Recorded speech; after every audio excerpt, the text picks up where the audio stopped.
నమస్తే, welcome to think Andhra. నేను మీ ప్రియాంకరావు.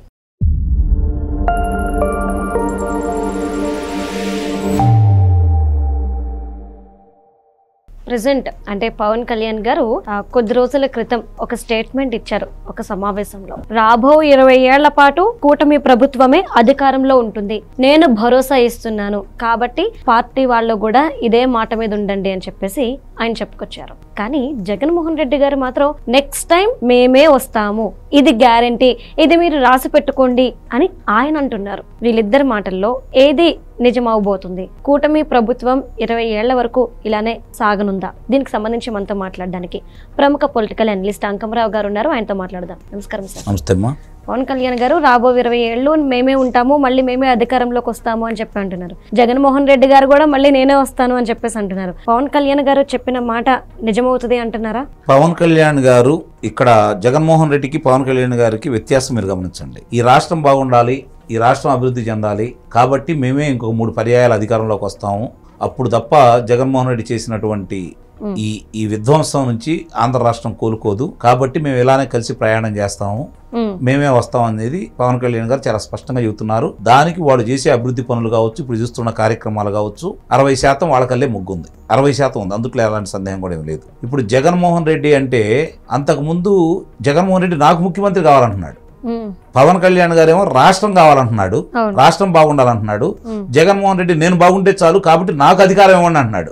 వీళ్ళిద్దరి మధ్య ఉన్నటువంటి వ్యత్యాసాన్ని ప్రజలు గమనించారు. కాబట్టి పవన్ కళ్యాణ్ గారికి 21 శాసనసభ స్థానాలు, 2 లోక్సభ స్థానాలు, భారతదేశంలో కావచ్చు ప్రపంచంలో ఎక్కడా లేని విధంగా 100కు 100% ఒక రాజకీయ పార్టీ విజయవంతమైనటువంటి ఏకైక రాజకీయ పార్టీ పవన్ కళ్యాణ్ గారి జనసేన పార్టీ.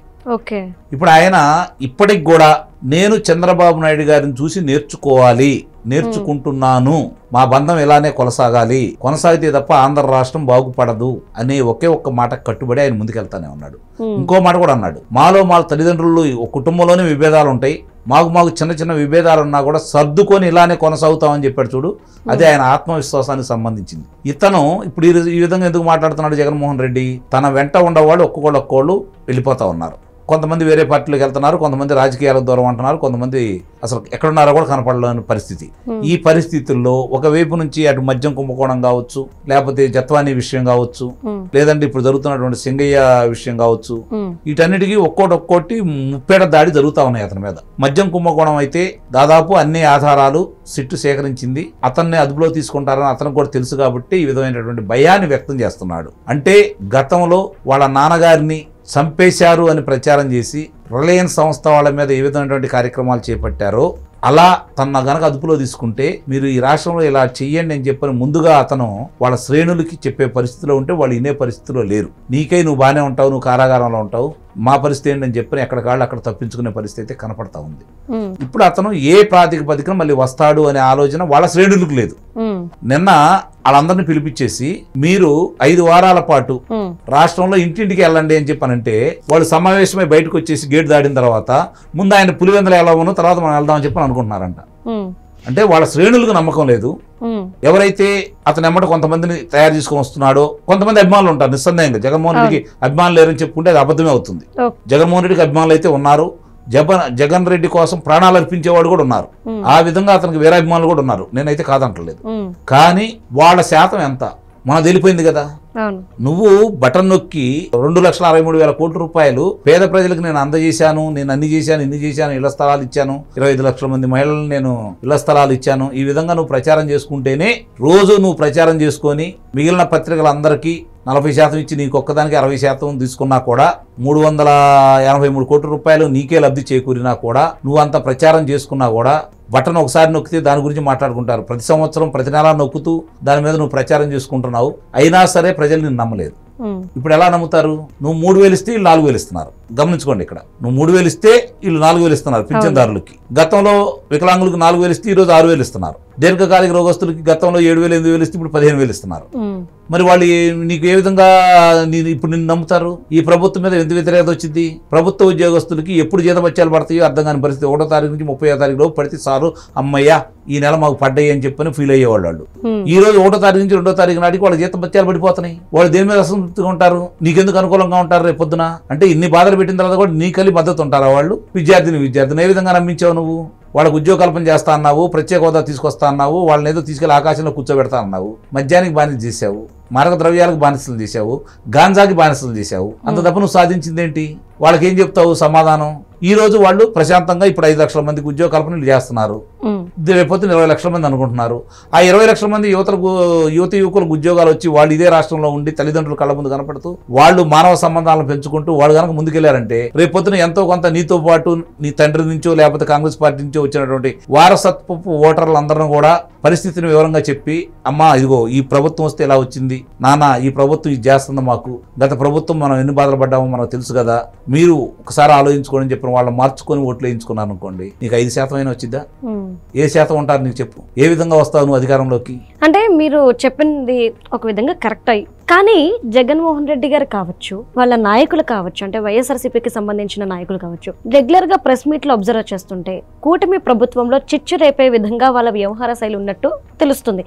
మరి దీనికి చీలిక ఏర్పడే అవకాశాలు ఉన్నాయంటారా? దీనికి లొంగుతారా నాయకులు? పవన్ కళ్యాణ్ గారు ఒక మాట చెప్పారు, మర్చిపోతున్నారు వీళ్ళందరూ. ఏమని? నన్ను నమ్మి నా ఎమ్మటి వచ్చిన వాళ్ళు లేకపోతే మిగిలిన నాకు అక్కర్లేదు అన్నాడు. అవును, వీళ్ళలాగా బతినాడాలని గాని, తప్పులు చేస్తే సమర్థించాలని గాని, కూటమి నుంచి బయటకు వెళ్దామని గాని ఆయన పదే పదే చెబుతున్నాడు. ఆయనకి లేని కల్పించాలని వీళ్ళు ప్రయత్నం చేస్తున్నారు, కులాల మధ్య చిచ్చు పెట్టాలని ప్రయత్నం చేస్తున్నారు, దాన్ని అడ్డం పెట్టుకుని ఏదన్నా విభేదాలు సృష్టించాలని ప్రయత్నం చేస్తున్నారు.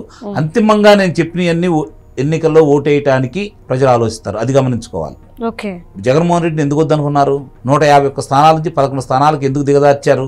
అవమానకరమైన రీతిలో ఓటమిని ఎందుకు అతనికి అప్పచెప్పారు? ప్రతిపక్ష నేత కూడా అతనికి అవకాశం ఎందుకు కలగజేయలేదు? ఎందుకంటే అతను చేసిన పనులు అట్లా ఉన్నాయి కాబట్టి. అది ఎలా మర్చిపోతారు? భయపెట్టాడు అతను.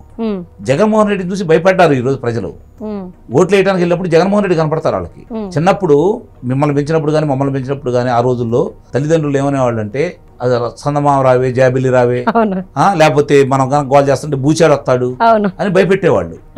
కానీ ఈ రోజు రేపు పొద్దున ఎన్నికల రోజు వాళ్ళు వెళ్ళి ఓటేయాలనుకుంటే జగన్మోహన్ రెడ్డి పోయి కనపడతాడు. వాళ్ళు భయపడిపోయారు. వాళ్ళు ఏ విధంగా భయపడిపోయారంటే, ఈ ఇల్లు మాది కాదు, ఈ ఆస్తి మాది కాదు, మా అవయవాలే మాది కాకుండా పోతాయి అని చెప్పి భయపడేవారు వాళ్ళు. ఇంకా ఎలా ఓట్లేస్తారు? వాళ్ళకు ఓట్లేరు కాబట్టి మొన్న స్థానిక సంస్థల ఎన్నికల్లో, శాసన మండలి ఎన్నికల్లో వాళ్ళు పోటీ ఏది పెట్టలా. నీకంత ప్రజాదరణ ఉంటే, శాసనమండలిలో నీకు ఆధిక్యత ఉంది, శాసనమండలి చైర్మన్ నీ మనిషి, నువ్వు ఎందుకు పోటీ పెట్టలేదు? చెప్పాను. సమాధానం ఉందా? లేదు కదా. వాళ్ళ బలహీనతలు వాళ్ళకి తెలుసు, అవి కప్పుచ్చు కూడా ఈ విధంగా ప్రచారం చేస్తున్నారు. ప్రజలు అర్థం చేసుకోలేంత పిచ్చివాడైతే కాదు. ముఖ్యంగా ఆంధ్ర రాష్ట్ర ప్రజలు ఎవరికి ఎలా ఎప్పుడు కర్రు గాల్చి వాత పెట్టాలో ఆంధ్ర రాష్ట్ర ప్రజలు తెలిసినట్టు ఇంకెవరికి తెలియదు. 3 ఎన్నికల్లో ఒక్క శాసనసభ్యుడు గెలవాల కాంగ్రెస్ పార్టీకి, గుర్తుపెట్టుకోండి. 3 ఎన్నికల్లో ఒక్క కాంగ్రెస్ పార్టీ శాసనసభ్యుడు గెలవాల, ఒక్క వామపక్ష అభ్యర్థి గెలవాల. అంతగా ఆలోచించేవాళ్ళు ఆంధ్ర రాష్ట్ర ప్రజలు. వాళ్ళని మూర్ఖులు అనుకుంటేనో, అమాయకులు అనుకుంటేనో, వీళ్ళు ఇంకా భ్రమలో ఉంటే చేయగలిగింది ఏం లేదు. వాళ్ళు అలానే ఉండాలైతే నేను కోరుకుంటున్నా. మరి అదే ఆంధ్ర రాష్ట్ర ప్రజలు వైసీపీ జగన్మోహన్ రెడ్డి గారి ప్రచారంలో రప్ప రప్ప నరికేస్తామంటూ ప్లకార్డులు పట్టుకున్నారు. జగన్మోహన్ రెడ్డి గారు కూడా సపోర్ట్ పట్టుకున్నారు. ఎన్ని ప్లకార్డులు వచ్చినాయి అంటే ఆయన అంటున్నారు కదా, మేము అధికారంలోకి వస్తే లోకేష్ ని, చంద్రబాబు నాయుడు, అధికారంలో ఉన్నప్పుడు ఏం పీకేవయ్యా? ఇప్పుడు రేపొద్దున ఏదో చేయడానికి ఇదే జనాభా ఇక్కడే ఉన్నారుగా. నీ వాళ్ళు పారిపోయారు, రాష్ట్రం వదిలిపెట్టి పారిపోయారు. ఎక్కడ ఉన్నారో కూడా తెలియదు ఇంకా చాలా మంది. చివరికి సజ్జల రామకృష్ణారెడ్డికి దిక్కులేదు, ఎక్కడ ఉన్నాడో తెలియదు.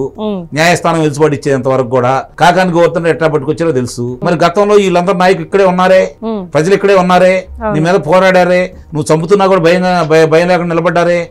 ఏమి చేయకుండా ఈ రోజు మీరు పారిపోతున్నారు కదా. ఎంతమంది ఉన్నారు ప్లకార్డులు పట్టుకున్నాడు?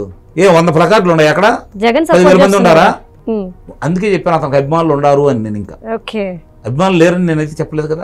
అభిమానులు ఉన్నారు. వాళ్ళు ఎంత శాతం మంది ఉన్నారు అది కదా ఆలోచించుకోవాల్సింది. ఈ రోజు కులం లేదు, మతం లేదు, ప్రాంతం లేదు, అందరూ కూడా అతను చేసినటువంటి దౌర్జన్యానికి బలైపోయిన వాళ్లే.